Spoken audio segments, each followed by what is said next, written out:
Bonjour à tous. Et j'avais juste à cœur de partager quelques événements qui me sont arrivés ces derniers mois. Ça vaut la peine et j'espère que ça va vous aider. Alors, j'ai donné comme titre à ce petit clip Les absolus de Dieu et la maturité des saints. OK? Et vous allez voir très bientôt pourquoi. Et je ne sais pas pourquoi, mais le Seigneur m'a attiré toujours mon regard sur un verset qui se trouve dans l'évangile de Matthieu. Et vous allez trouver cela, chapitre 5 et verset 48. Et c'est là où il y a presque un ordre. Soyez alors parfaits, juste comme votre Père céleste, lui, il est parfait. Et je suis sûre que vous comprenez comme moi que le Seigneur, il nous interpelle et il y a des versets qui tournent, qui tournent, qui tournent dans ma tête. Et vous savez qu'il y a quelque chose à faire avec ça.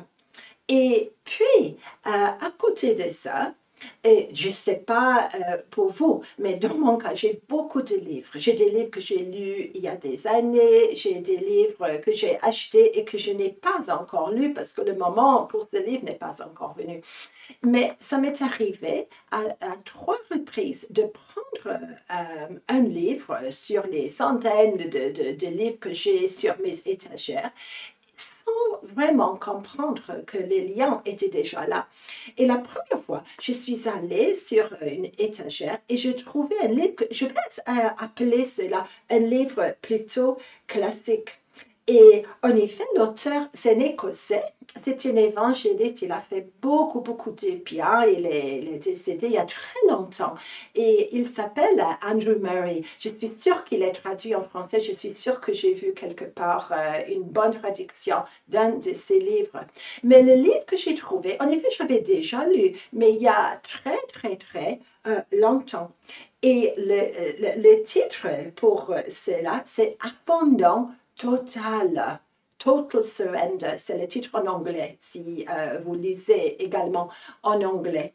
Et alors j'ai commencé à relire et j'ai très vite compris que j'étais très très loin de cet abandon total que lui, il décrit. Et le cadre est super intéressant, mes amis, parce que quand il a choisi ce titre, il avait été avec un groupe de pasteurs, de leaders écossais dans son époque. C'est pas moderne, ok?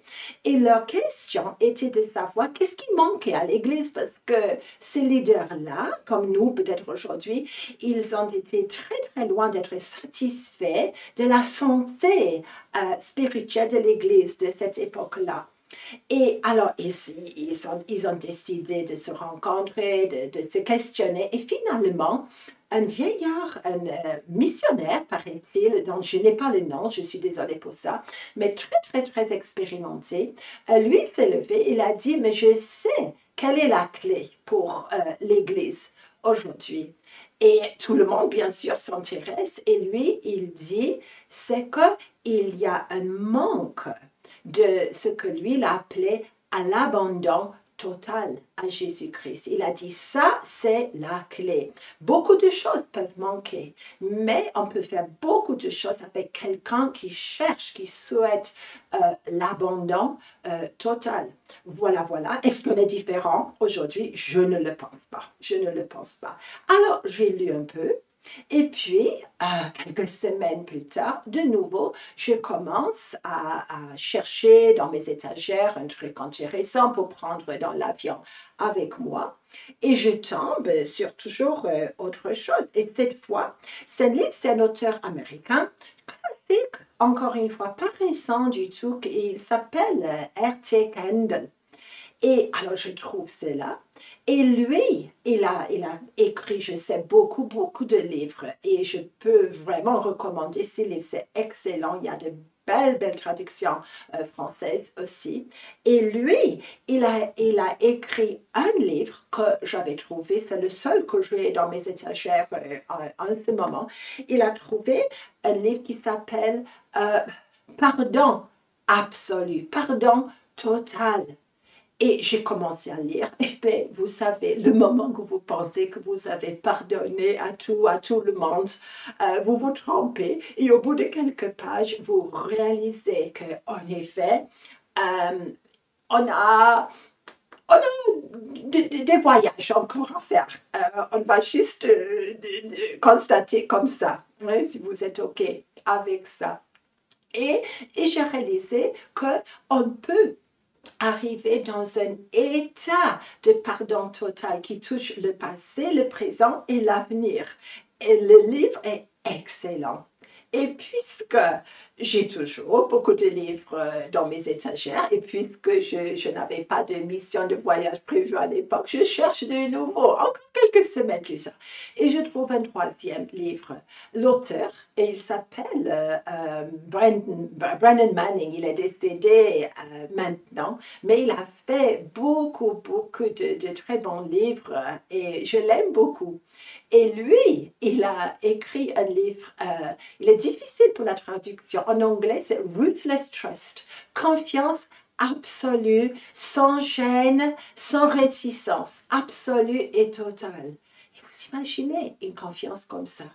Et je me suis dit, mais Seigneur, sûrement, tu es en train de nous parler de ce que toi, tu cherches dans nos circonstances, dans notre époque. Et je suppose que ces trois auteurs ont été comme des points de repère sur le chemin. Et ce n'est pas de coïncidence quand on trouve, sans le vouloir, entre mes centaines de livres, je trouve ces trois auteurs-là. C'était juste merveilleux quand j'ai réalisé. Et j'ai réalisé pourquoi le Seigneur me donnait tout le temps. Matthieu 5, soyez parfaits comme votre Père céleste, il est parfait. Parce que ça nous semble impossible.